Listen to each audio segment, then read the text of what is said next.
Well, hello and welcome to another edition of The Mark Medley Show.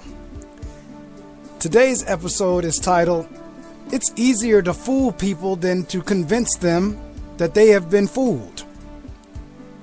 And I got that title because I'm reading a book by Scott Galloway called The Four, where he talks about four major forces in the world: Amazon, Facebook, Apple, and there's one more, Google.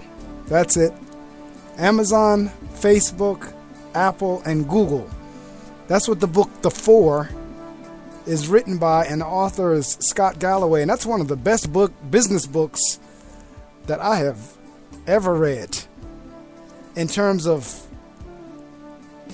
behind the scenes, in terms of how things are created and how your average, ordinary John Q. citizen or consumer thinks they're really in control, when the fact of the matter is we're being controlled.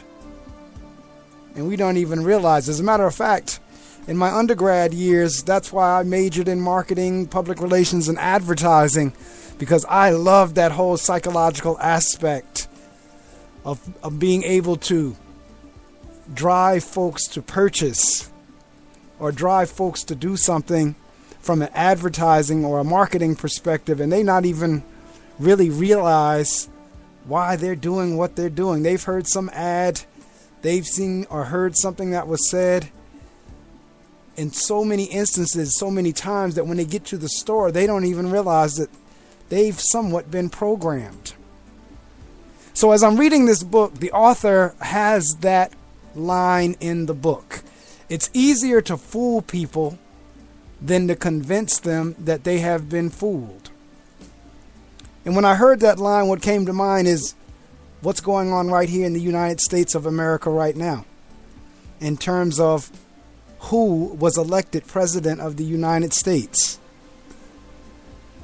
There's a lot of people out there who voted for this individual who, for the most part, has been fooled. It was easier to fool them, and now at this point, with everything that's going on, you cannot convince them that they have been fooled. They're called the base, quote unquote. And they will not come off the fact that the behavior of this person who's been elected is off. That the behavior of this person who's been elected is divisive, is hateful, is self-serving.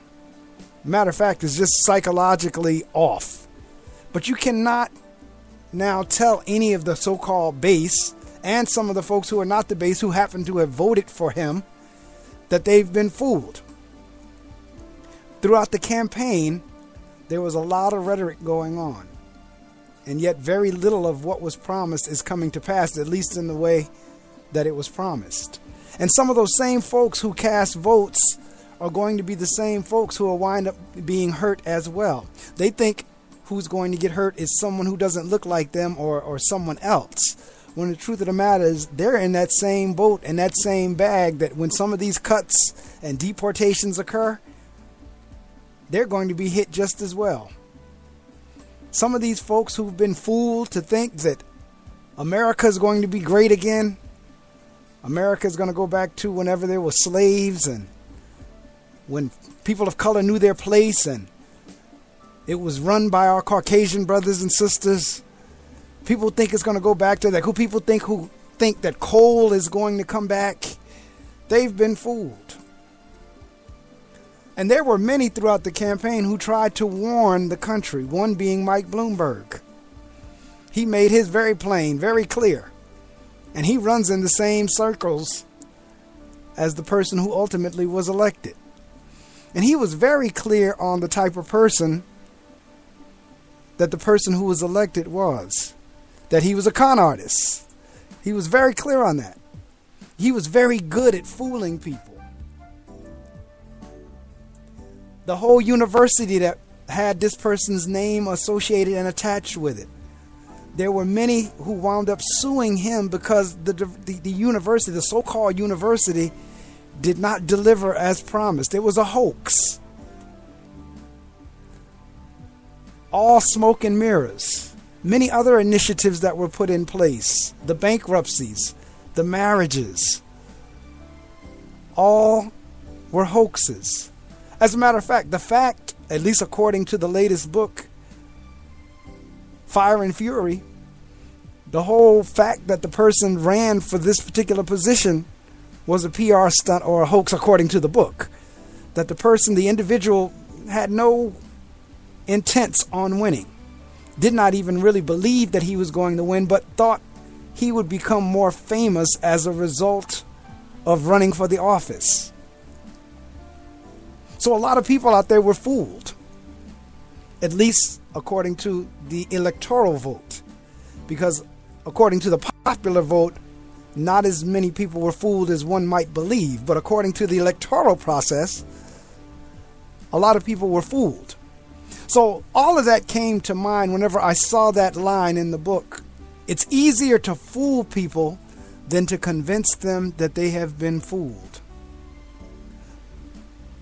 There's a lot of folks out there that are supporting this crazy behavior of this now president because they cannot be convinced that they were wrong, that they were fooled, that they've been duped.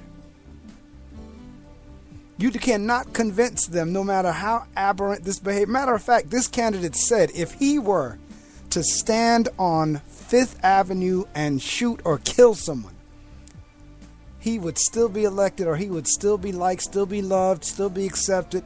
And to a degree, that's bearing out to be true, only because the folks who've been fooled by him refuse to believe that they have been fooled. They're hanging on this, oh, he's a businessman. They're hanging on, oh, he's a millionaire or a billionaire. They're hanging on a whole lot of false premises. And you cannot tell these folks any different. If you were to see them interviewed on TV or hear them interviewed on radio, you would hear the silliness come out of their mouth because they cannot be convinced that they have been fooled. It's easier to fool people than to convince them that they have been fooled. And I think this last presidential election is bearing that out. It's been nearly a year now since the inauguration from last year. And every day there has been one aberrant act or comment after another. And yet, supposedly, there is still this quote-unquote base. The base is loving it. So one has to question, what does that say about the base? One has to really question that. Well, if the base could be that duped, then one has to question, what does that say about the base? And it's the same base and a few others, not many, that, and when I say not many, it's relative. But there are some beyond the base. I'm talking mainly of the base now, but there are some beyond the base that refuse to be convinced they've been fooled as well. And then there are those who are just going along with this last nonsense, with this individual calling other countries and continents a very derogative term. The best we could do was, that's unfortunate and unhelpful. That was the best we could come up with. The commentary and the statements were unfortunate and unhelpful. Again, another one who is refusing, or at least acting as if he's refusing to believe that he's been fooled.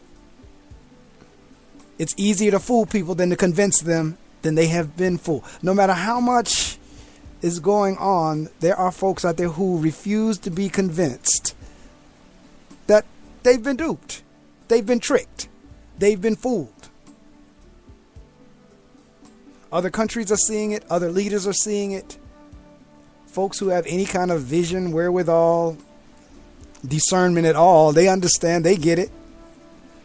But then there are those that are going to just stand firm. That's my vote and I'm sticking with it. That's my man and I'm sticking with him. They're standing by their man. They refuse to be convinced that they have been fooled. Take this particular episode for what you will, but think about it. Are you one of the ones who refuse to be convinced that you've been fooled? This is Mark Medley, and I thank you so much for listening to The Mark Medley Show. You can hear me live on Saturday mornings as I web stream around the world on gobrave.org. You can read and follow my blog, The Critical Thinker, on www.thereadingcircleblog.blogspot.com. And you can hear this podcast on all of the major podcast platforms such as iHeartRadio, TuneIn, Apple Podcasts, or also known as iTunes, Spreaker, Stitcher, Wonder Radio. It's on all of the majors. It's just a matter of you in the search bar putting in The Mark Medley Show. The same goes forth with YouTube.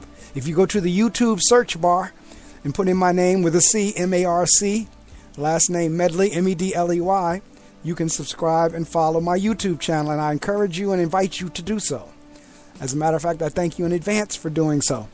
I'm biased because I think there's some pretty good content on there, and nothing else, some things that'll cause you to think. I don't expect everyone to agree with what I say. To be honest with you, don't really care if you agree or disagree, but at least think.